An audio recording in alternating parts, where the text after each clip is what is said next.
So good afternoon, everyone. Let's start, and we are a good, decent cohort to start some discussion on this topic.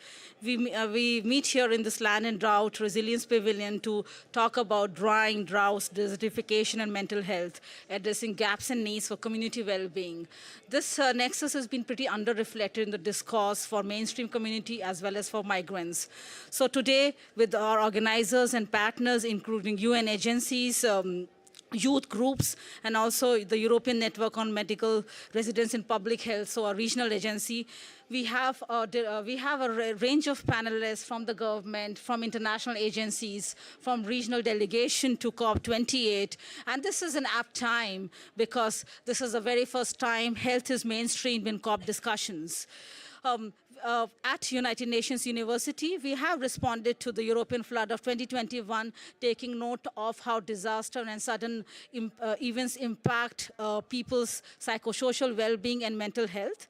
And we also noted that in the context of drying, droughts, and desertification, very less emphasis is given to support services, climate action, factoring this nexus. So in that context, I'd like to maybe run you to the program. We have part one of introductions along with some insights.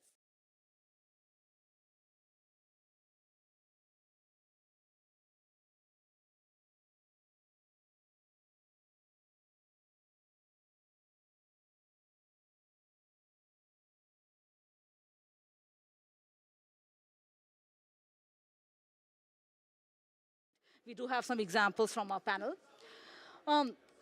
I'd also like to give a slide to one of our stakeholders who could.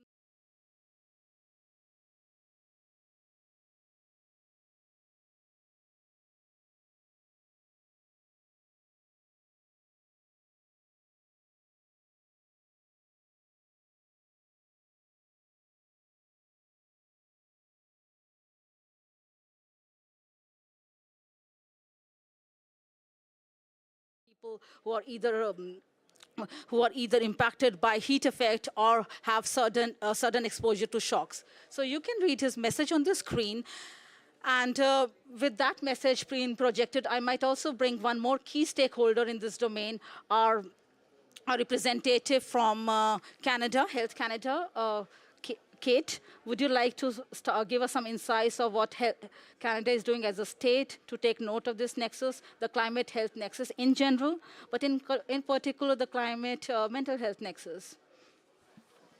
Absolutely. Thank you very much for having me on the panel today. I really appreciate the opportunity. So my name is Dr. Katie Hayes. I am a senior policy analyst at Health Canada's Climate Change and Innovation Bureau. We have been working on climate change and health for over 2 decades.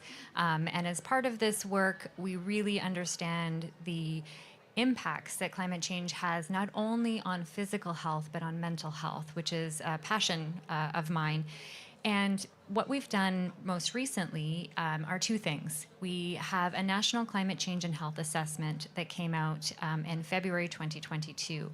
And for the first time ever, we had a dedicated chapter on climate change and mental health, really identifying the risks, the impacts, the inequitable impacts on those who are already experiencing health inequities, particularly Indigenous populations in Canada, so Métis, First Nations, and Inuit. We also identify in this chapter adaptation opportunities, and we know that the adaptation opportunities as a result of the impacts of climate change on mental health are varied, and there are many opportunities there.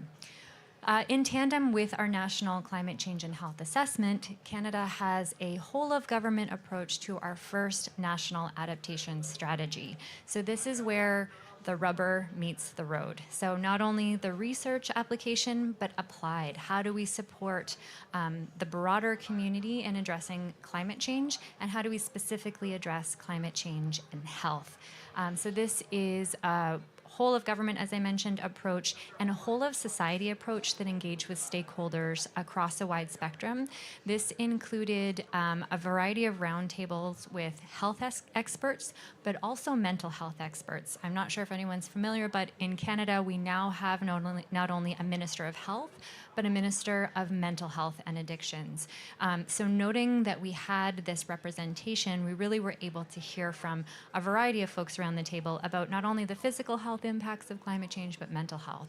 So as part of our national adaptation strategy, our focus is on resourcing and building up climate resilient health systems and also investing in heat health research, which we know has a wide variety of physical and mental health impacts, particularly indoor heat, which is a grave concern in our community. So I just wanted to thank everyone for the opportunity to be here. We really love to collaborate with our international partners. We've been working with the WHO for decades, and we look forward to continuing to work with others, especially here at COP, but post-COP as well, and in particular on mental health and climate change. Thank you. Thank you so much, Kate. And you have given us some points to take home to be able to identify opportunities and challenge and map challenges and inform our stakeholders working with the UN system on the work that Canada is leading. Thank you once again. I'll shift my attention to a representative from international agency, IOM, the UN arm on addressing the concerns of migrants and refugees. One of the cascading impacts of climate change that we have acknowledged, not in just this COP, but many COPs in the previous years. I have with me our representative, Mr. Manuel. Please introduce yourself and give us your insights about how IOM, as a leading agency on treating concerns of migrants, is taking this issue forward in terms of actions, policy, programs. Thank you. First, thank you for the invite, and of course for the panelists. It's very good to be a gender minority today. I'm tired of seeing a lot of panels just with men on it, so very good of that, and I will be short to respect that space too. My name is Manuel Pereira. I'm the head of Division of Migration, Environment, Climate Change and Disaster Risk Reduction at IOM. It's a mouthful, so we summit it as MECR. And I think that 2 points I wanted to make. The first is there is a mental health issue on the conversations of climate. The first evidence of that is the delusional state of a lot of the parties on the conversation in here today about the implications of climate change on the lives of many communities worldwide and the serious impacts it has on the future of those communities. That's my first. I think there is a bit of challenging on accepting the transformational information and the transformational thinking that is needed to make a livable planet in the future, and that has brought to many of people in Western countries a lot of anxiety. But at the same time, in another very large part of the world, the challenge this brings is very direct choices of life or death to many families around the world. And I think that has a very undervalued mental health impact on the self-esteem of people, on the concerns that they have, on the choices they have to make, and that to us, an agency that mainly deals with displacement post-disaster, and we also deal with migrants and the perilous journeys that migrants do to try and find better opportunities, and we see how in their physical and mental welfare, they are challenged by these circumstances. So this is very dear to us, and it's really good to be here to learn a bit different perspectives, but from ours, we try to make sure that this is an integral part of our medical care service that we provide to these individuals, and more is a growing area in IOM, and I think it's a very, very positive element that we are expanding our activities to that. So thank you. Thank you so much. With this, I'll also shift now my attention to our representative from the Belgian delegation. Charlotte, please introduce yourself and also give us an insight of how Belgium as a state, but also as a part of the European Union as a regional entity is dealing with the impact of disasters and the long-lasting impact on people and communities. Yes, thank you, Nidhi, for the kind introduction. I'm also very happy to be here and part of the panel. Indeed, so I'm a researcher also at Ghent University, and I'm involved with government work on climate change, environment, and health. And I think a few interesting points and evolutions the last years is that there's a national action plan on environment and health, which is currently in the 3rd edition, which is called NIHAP 3. And in Belgium, we now have a conference with climate and health ministers, and I think that's a good evolution to bridge that gap. And in the action plan, one point specifically focuses now on psychosocial well-being and mental health.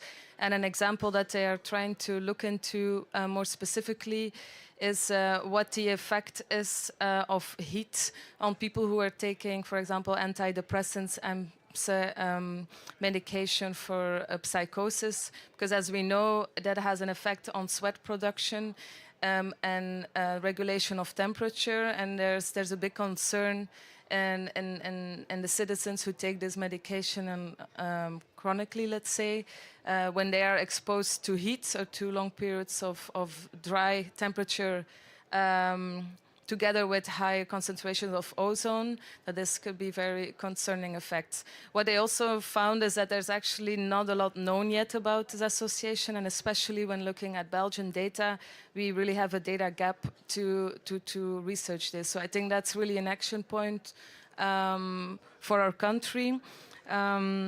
In addition, indeed, as you mentioned, with the floods that ravaged through Western Europe, Belgium was quite heavily impacted. About 40 people died, but a lot of people also experienced a burden. And I think what is interesting, also aligned to what you say about displacement, we did research in the form of like semi-structured interviews with citizens and also with health workers, because they're an important, I would say, part of affected citizens as well. And they mentioned that there's this double burden of having been exposed to the disaster and then subsequently also being displaced. And what we know is those who live, and this was not the case of a drought, but indeed a flood, but a flood that is associated to long periods of drought. So that's important to know. We know that people who live close to the river, also there's a social gradient. Those are more vulnerable people, and so the burden just keeps adding up. And I think that's an important element to take into account as well. And we're trying with our research team at UNU and at Ghent University to also look at the longer term impacts on mental health, not only what happened right after, but now we're busy with a survey to look at the 2-year impact after the disasters. So those are a few points that we work on, and I'm happy to explain more later. So thanks for sharing that. Let's move to Francisca, and she's representing WHO Youth Council and Euronet. Tell us something about this particular council, on how WHO as a leading agency on addressing the climate health nexus is taking care of this emerging crisis or challenge, if I may, and how is Euronet situated from a regional point to address this crisis at the European level? Yeah, thank you so much. Thank you for inviting me here. I'm very happy to be here with all the other panelists. Euronet is a European organization. We federate 9 European countries and 9 European associations of medical residents in public health, which is medical doctors that are undergoing a specialization in public health. While the Youth Council is a body of the WHO, which was established last year to facilitate engagement with youth and young professionals worldwide. And we currently have 22 organizations on the WHO Youth Council, and our mandate will last for 2 years until July 2024.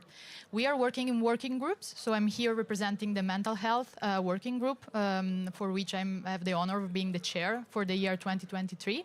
But there is also a working group on climate change and health, with whom we collaborate very closely, and many other thematic working groups. So the work that we have been doing under the umbrella of the WHO Youth Council as a mental health working group is to create a campaign kit which is targeted to young people and adolescents worldwide, and it aims to provide them with tools to organize their own mental health advocacy campaign. And while this campaign kit is global in scope, let's say that its content, so the theme of the advocacy campaigns, will be chosen by youth across the world. So it also has a lot of flexibility to be adapted to different contexts. And I think mechanisms like the Youth Council, for example, are very important when it comes to engaging vulnerable communities in climate change policymaking, because we do have representatives from youth-led organizations from all over the world in the Youth Council, and also we partner with organizations that come from all over the world and with different WHO departments. So this really provides a space for young people to express their own concerns and position and expertise about climate change and the effects that that has on youth. And it is also a place where we are not only provided like space, but we are also listened to by policymakers. And this is a very important aspect of engagement of vulnerable communities. It's not enough to hear what they have to say. We need to listen to them, value their input, and acting upon it. So we need to share power with vulnerable communities and groups. And I think this sort of formal mechanisms provide for that. So, yeah, Thank you, Francisca. And I think before I shift to my youth panel, who may have a lot to say on how you explained these organizations and platforms playing a role in bridging the gap between the youth policy, science, and action, maybe I'll ask my colleague from United Nations University in Netherlands, Saneh, to introduce herself and also give us an idea of how behavioral changes might be required to, as on an individual level, to be able to adapt and to create resilient community societies, even a resilient household. Thank you very much. Or maybe can you share the slide? So I'm a psychologist from United Nations University. I have been, together with several UNU colleagues, I have been co-leading the United Nations Climate Resilience Initiative. And as the Nidhi mentioned at the beginning, we launched this initiative based on the experience we had in the 2021 West European flood. And so building on this experience, we tried to learn something out of it. And then we wanted to understand what type of, the psychological mechanisms and what type of psychological impact people are having and also suffering afterwards. And so you can imagine that taking care of mental health is not a trivial thing. So you can be healthy outside, but can be sick inside. And if you feel not well, or if your family member feeling not well, and your family doesn't function well, and that also not individual health, but very easily impacting community health as well. So, but still, most of the government in the world, the health budget is rather small, relatively small compared to whole budget scheme of the governmental plan. And within this health budget, only a few % average given to mental health care system. So that's why we have an absolute lack of capacity for taking care of people who are suffering. And for example, like I'm from Asia, and in my culture, people don't talk about the mental issues so often, so openly. And what we do is like we just kind of hide or just talk to some close friends or close colleagues or family member. We seek some approach from your close people. But we don't go to institutionalized healthcare easily. So that we also try to look into this element, because community-led approach or like bottom-up youth-oriented approach, this kind of like, the communities, this supporting mental health care system. And we have published quite some articles related to the natural disaster, climate change-induced disasters. And actually, tomorrow is the official launch of the policy brief series. We have 3 papers.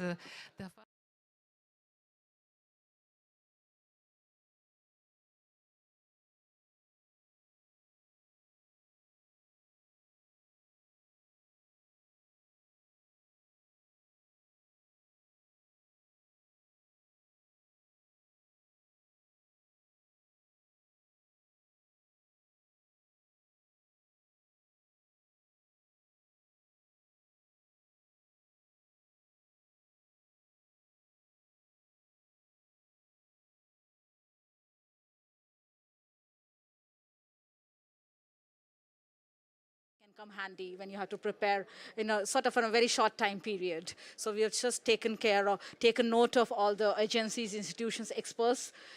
Maybe some of them are already represented in the panel to put all this and compile together for science policy interfacing. Well, this is the time. Let's come to youth. Youth is at the forefront of climate change. Again and again, in many COPs, we have identified, addressed, and now many of these actions have now been rolled, where youth are at the forefront of leading the discussion, putting ideas on the table, sitting on the table to co-create solutions.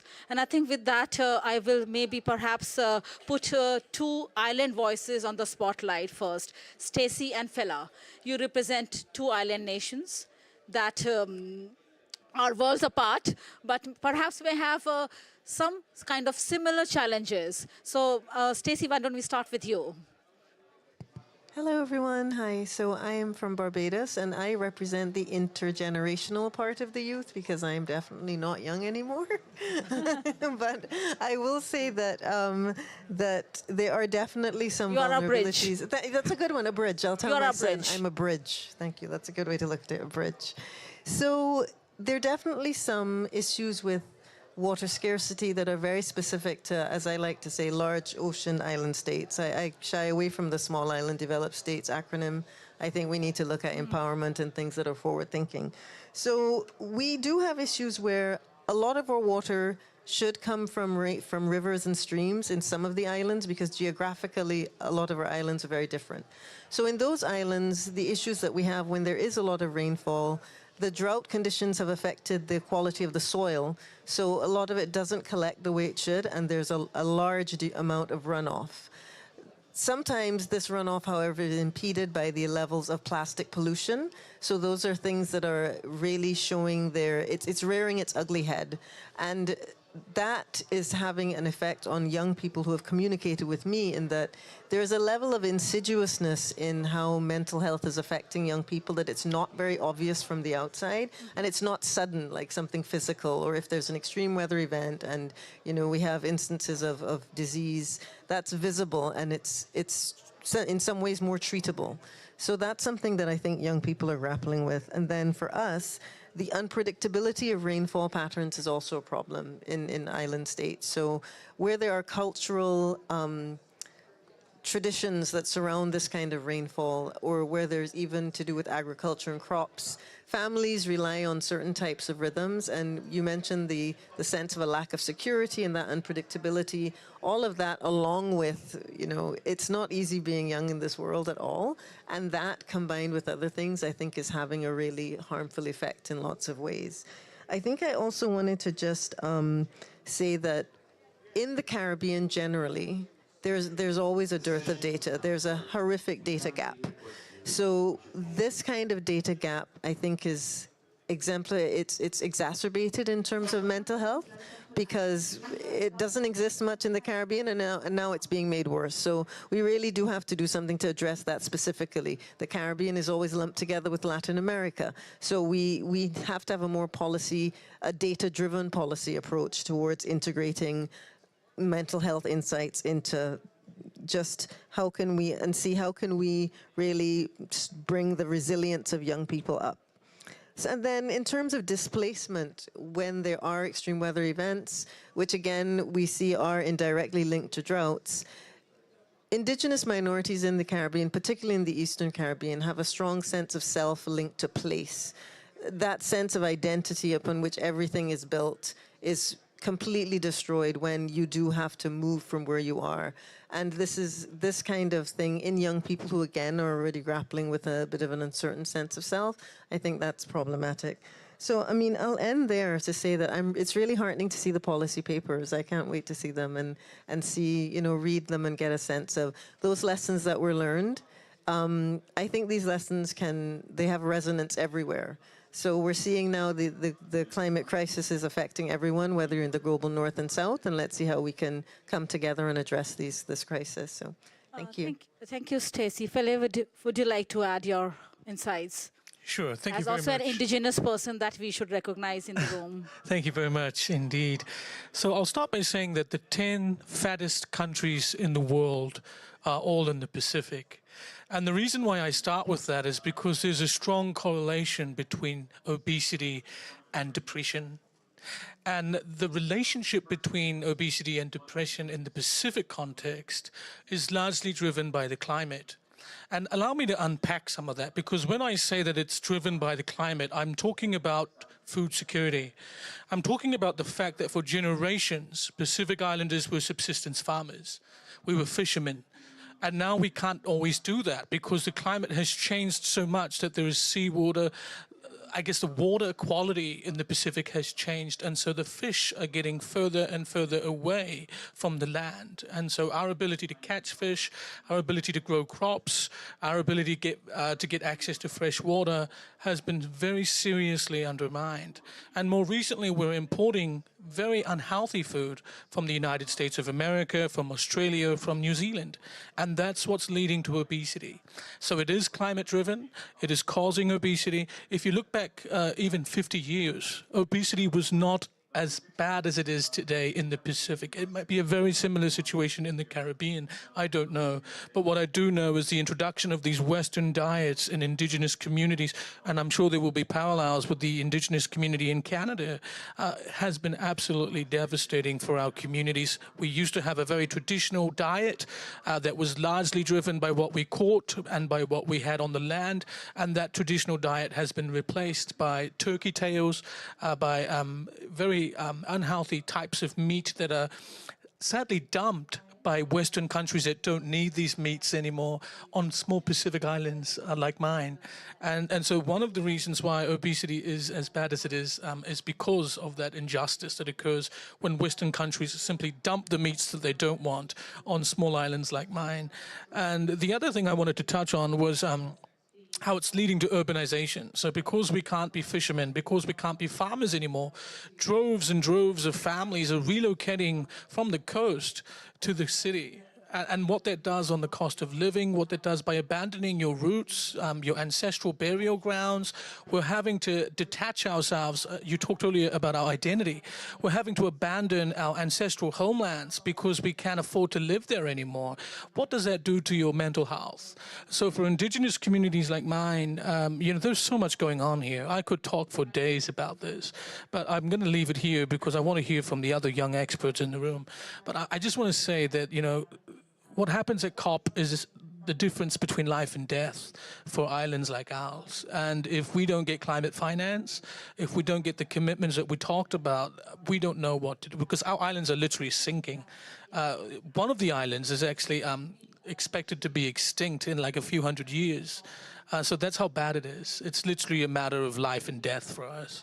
Thank you, Feli. And I think we are very thankful that you also emphasize on the existential challenge for island nations, which is very different to other communities, and we acknowledge that. Well, your words also remind me of the work we did in the Canadian context with the First Nations and how the disruption of socio-cultural practices is an added element of mental stress. And I think those correlations are not very well reflected in documents, policies, programmatic developments. So thank you for that. I'll now bring on the spotlight Pooja. Introduce yourself and tell us more about the advocacy group that you are leading or coordinating and how mental health is reflected in your program and activities. Thank you so much. My name is Pooja Tilvawala. My pronouns are she, her. I was born in India, but grew up in the US in the suburbs of Philadelphia. And I run an organization called Youth Climate Collaborative. We're a global community trying to create a more just, inclusive, and intergenerational climate movement that activates and sustains young people in our work. Within the sustain branch, so we lead a lot of programs, and a lot of people here know me for the WhatsApp groups that I lead to help mobilize youth at COP and other places. So for the sustain part, one of the key programs we lead is a climate mental health program called Climate Courage.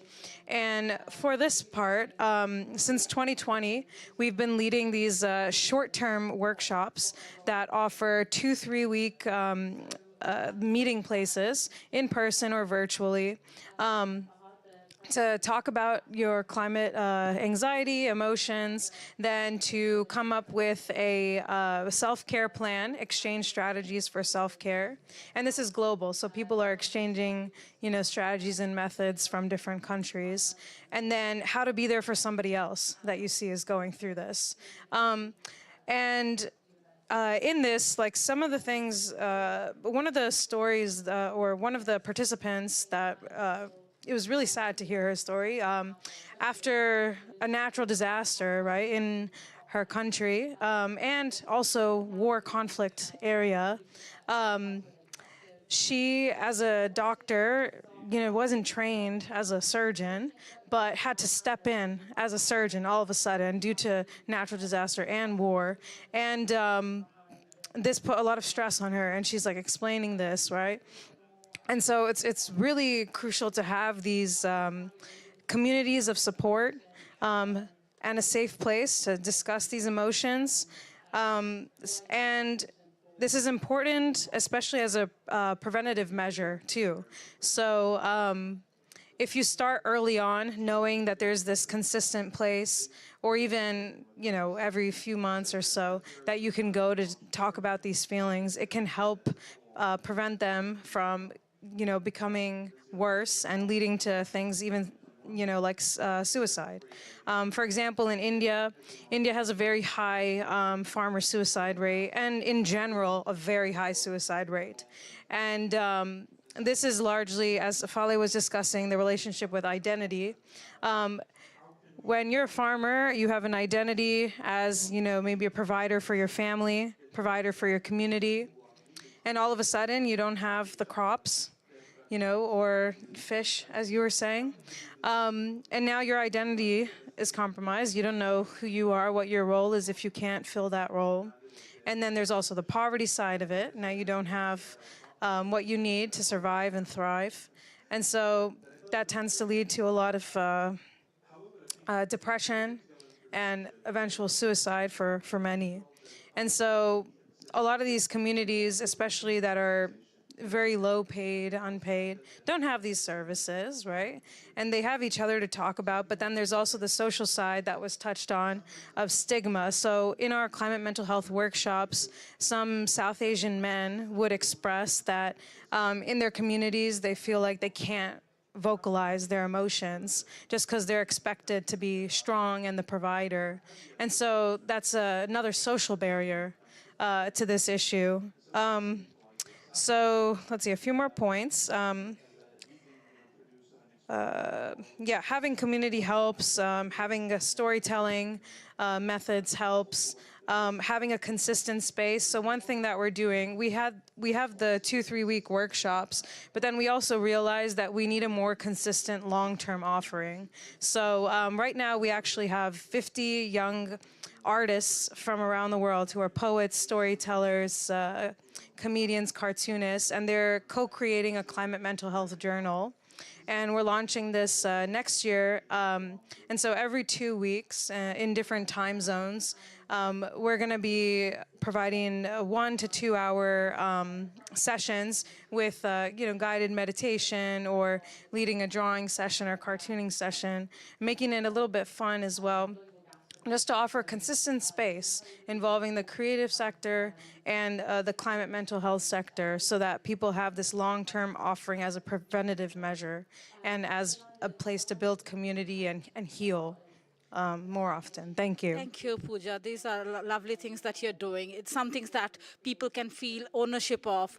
They can take home some kind of peace to deal with the uncertainties that they are facing on a daily life, or their family somewhere else, if you are an immigrant or somewhere living somewhere else, separate from your family. So there are situations, there are contexts very specific to communities in different parts of the world. We acknowledge that in this session. And maybe let's take our attention to Africa. Abraham, introduce yourself and give us a sense of how African youth is dealing with it. You are leading a platform where you are supporting African youth to deal with some of the climate challenges. Tell us more. Thank you. So my name is Abraham Bugri, and I'm from Ghana, but I'm currently in Canada, Regina. So it's nice to have you here. Initially, I was going to share 2 stories, but I feel like sitting here, I feel it would be dishonest for me not to share my personal story and what happened to me recently. And Pooja, thank you so much for this initiative. I'm definitely joining.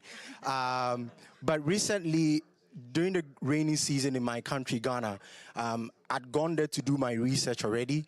I'd met where I come from, the northern part of Ghana, semi-arid, very dry most of the time. Few rains come in, sometimes comes in rush, flash floods, right?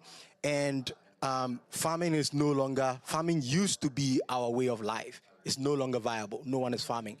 And I asked the young guys, like, they've discovered gold, and now it's artisanal mining. So they dig small holes and crawl into it to mine the gold.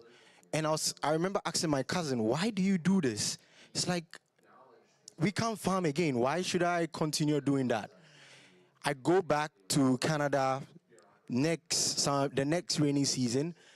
It was late night because the time difference. My cousin keeps calling me. I pick up and he says, oh, I just sent you something on your WhatsApp. Can you check? I checked. They went into the pit. There was rain, came in, water caved into the pit, killed 45 of them.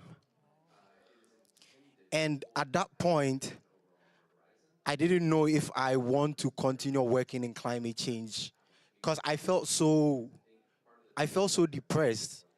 We've been coming to COPs, we've been having all these meetings, we're in Yongo, we've been doing all these things, and it seems like there's nothing changing.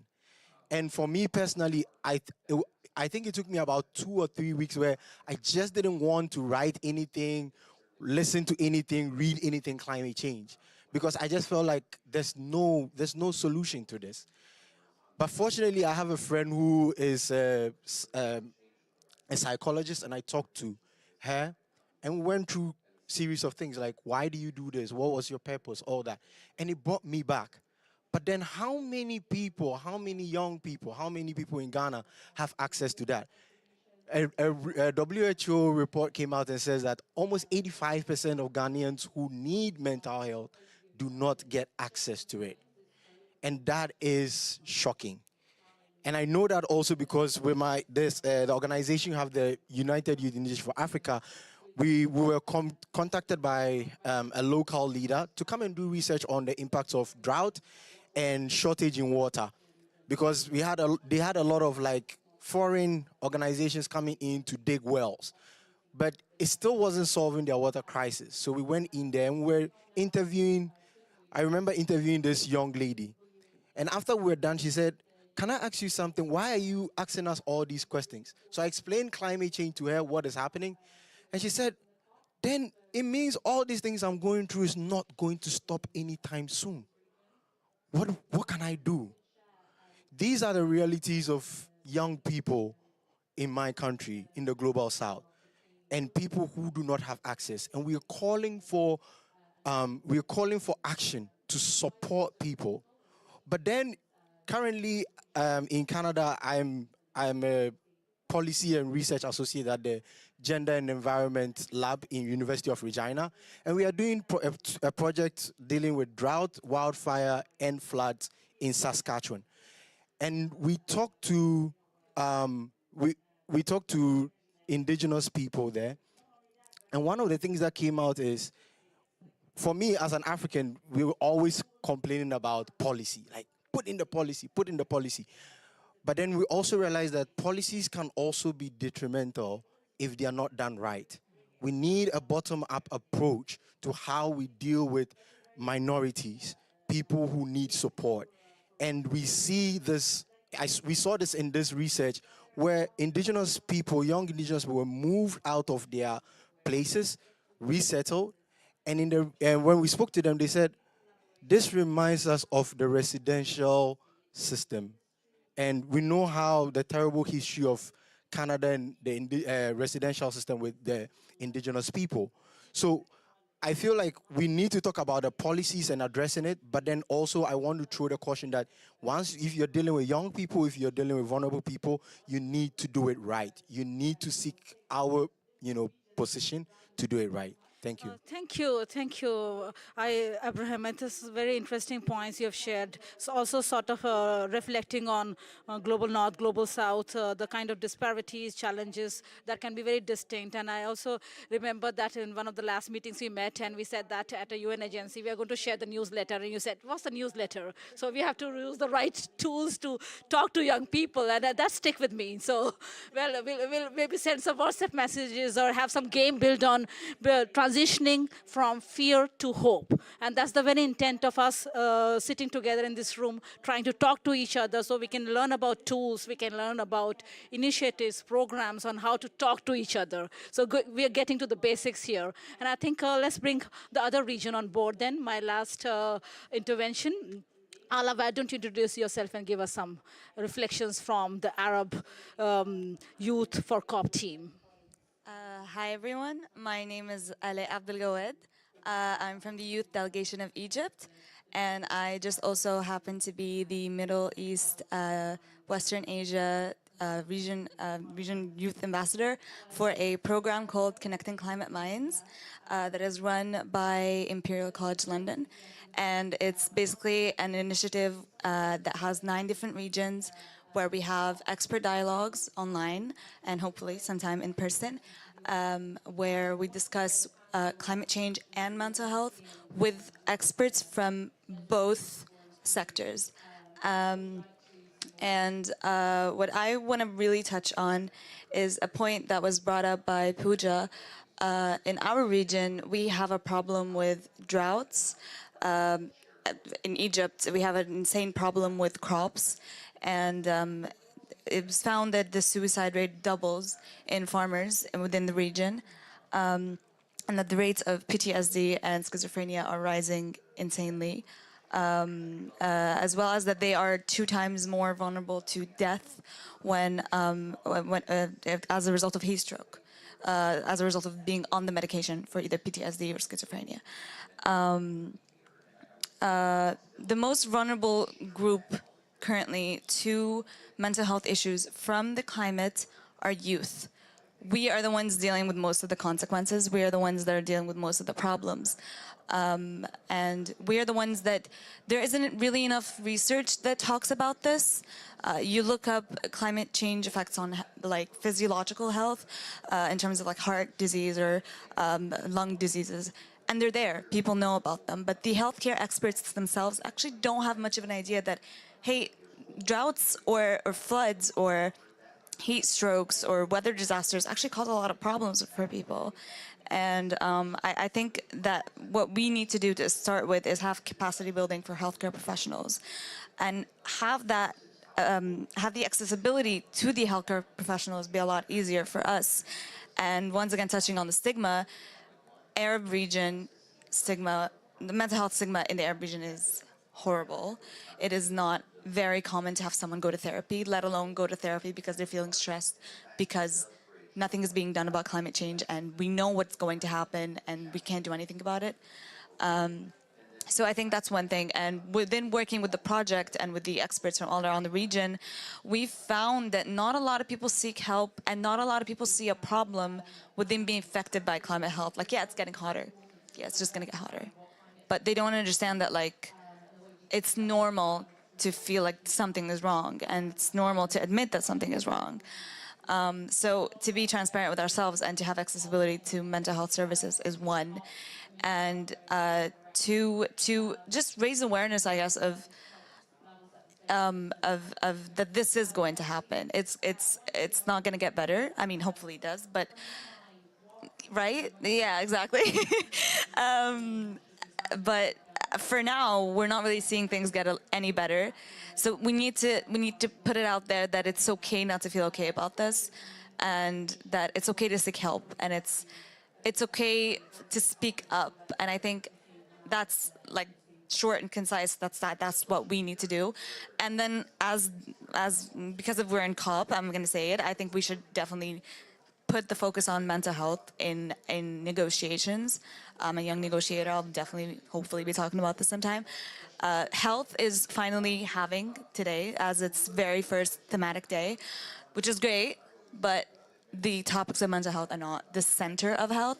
I think we should definitely do more to do with mental health, talk more about funding for mental health, talk more about accessibility for mental health, talk about just do a lot more awareness and talk with policymakers, talk with stakeholders and decision makers that this is just as important as other types of healthcare that we are currently working on. And yeah, I think that's it. Thanks, Thank you. Sala. Okay, I'll come to it. I'll let my some of my guests here respond to some of the sort of insights we got from a regional scale, Africa, Asia, global, maybe North America, the islands, the indigenous voices. So maybe I want to give a kind of, like my panelists to give a bit of a statement on where you see opportunities and where you see gaps.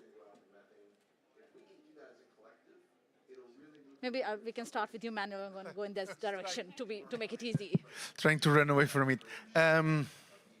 Let me make one comment and be provocative, because I think it relates very well with the questions on mental health, which is the notion of inaction and incapacity to deal with a problem are the first step to make us struggle with coming to terms to that. And I come from a humanitarian background, right? That's what I've been doing for 16 years in Pakistan, in Iraq, in Bangladesh. And one thing I am convinced, and I'm absolutely militant, there are no natural disasters. Disasters are social economical phenomena provoked by natural hazards. And the moment we understand that there's always something that can be done, as long there are the resources or the political will, and sometimes is a big thing, other times is a small thing, then we are helping people to cope. People that live in floodplains are not safe. People that live in areas with a lot of vegetation, in very dry areas around their houses, are not safe. So we need to start understanding the world is more dangerous. We need to start building information into youth and all community groups of the risks they are exposed and how to mitigate those risks. Disaster risk reduction. This is fundamental to start creating a resilient community. And I will end here. I can talk hours for this, so I'll just stop. Thank you so much. Hi, thanks so much. I think what resonates with me is how similar the conversation, the topics that folks have brought up that are resonating everywhere. You know, Canada might seem like we're doing a lot on climate change and health, but we have the same issues and the same fundamental challenges. You know, even if we're putting mental health at somewhat of a forefront, we're still nowhere near where we need to be in terms of where it sits in terms of the physical health realm. We know that mental health, when we define health, should be included. It's not in practice. And I think that that's a key point where we need to continue to drive the agenda, both in policy and in practice. And what really came to the forefront and continues to is we need those who are on the front lines experiencing this, leading the action and the change, but with the support of those who can lead policy, that can lead research, that can find us these types of things. So it's noting that, you know, we're not leaving this on the shoulders of youth, which we should not do, because you already have enough going on, a lot, too much going on. But it should be an acknowledgement that we need to take this action with those voices and actions at the forefront. It's how do we enable and support that to really lead the change, because this is what you're inheriting. You know, we need to step aside, but provide that opportunity where you feel supported and you feel in control of these things. So again, I don't want to talk anymore because I think you should all be talking all the time. Very quick statement from you. Yeah, thank you very much. I will start with the gap, and I would like to thank you, like the last EU speaker, for bringing this up. I think there is a huge gap between mental health financing worldwide and the massive burden of disease that comes from mental health conditions worldwide. So the WHO has calculated that around 1 person every 8 worldwide suffers from mental health distress, and this means 1 billion people worldwide. And according to a recent study from The Lancet that came out just in July this year, they estimated that 1 every 2 people, like in the world, will experience like mental distress and mental health conditions in their lives. So I think the first thing that we need to do is to invest money in mental health programs, and currently countries are not doing that. So the national health, like the national average health spending on mental health is 2% of national health budgets, and associations have been asking that this be increased to 5% for low-income countries and at least 10% for high-income countries. So this is the first, I think we should do. And as for opportunities, I think here at COP we have been speaking a lot about making our healthcare systems more resilient to climate change. And I think in this effort, we should embed mental health care into healthcare, and especially primary healthcare. And we need to train primary healthcare professionals, especially in recognizing like the signs of mental distress, especially related to climate change. And this is a whole new field, and climate change related mental health distress has specific names that are coming out now, like eco-anxiety, eco-paralysis, environmental pain, and this needs to become like common knowledge for primary healthcare and healthcare professionals, so that they are able to address it like properly. Thank you, Frances. Thank you. A very, very quick reflection from you, Sunny and Charlotte. Thank you. And the closing too. Just want to quickly emphasize the very importance of interconnectedness of social and psychological environmental factors that would, impact mental health, by climate change in the vulnerable communities. And I think it's very important to, bring these factors, 3 factors together to build psychological community resilience and the coping mechanism in between us. And also, I'm very happy to, learn so many, very great initiatives from youth groups. Raising awareness is very important, and we need to combat stigma. And especially, all this knowledge, and please watch out each other, because as a psychologist, I often get asked from my friends and the families, all psychological symptoms. And the most important thing is, as you already know, this kind of things exist. Keep eye on your friends and family. If something you think it's not going right, just approach them, and then let them talk openly, and then create like open space, like safe space. Men and women both can talk about this kind of issue. Like some of you mentioned, like men often cannot, mention about mental illness because considered as a personal weakness. That's also often happening in Asia as well, and that's completely understandable. But should not be, that way. We should acknowledge this is okay to say, okay to feel, and then we can openly talk about it.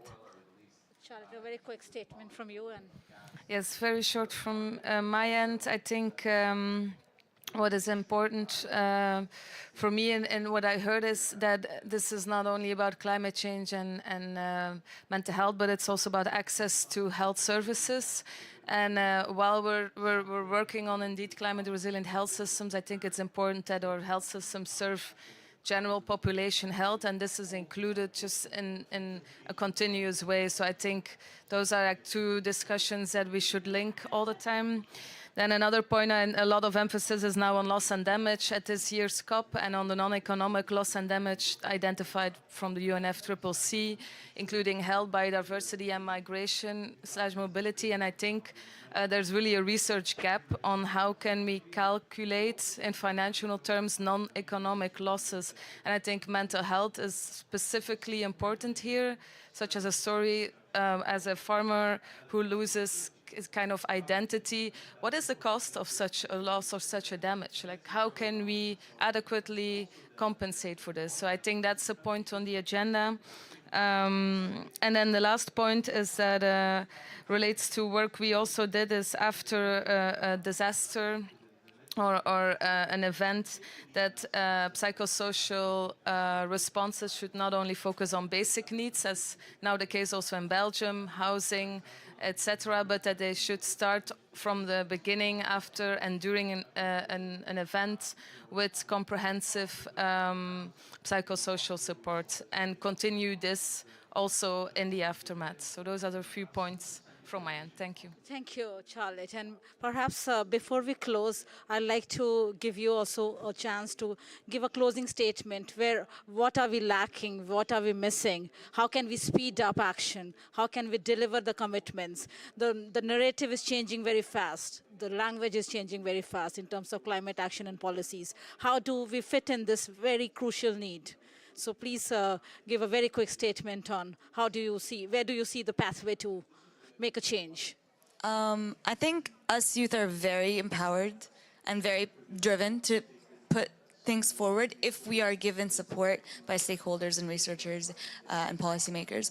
I think it's just if we have our voices heard and we are included in the conversations and the negotiations. Collaboration is your collaboration. Collaboration. Working together. So 100%. Abraham, I'd say research. research. Research, find out what we need.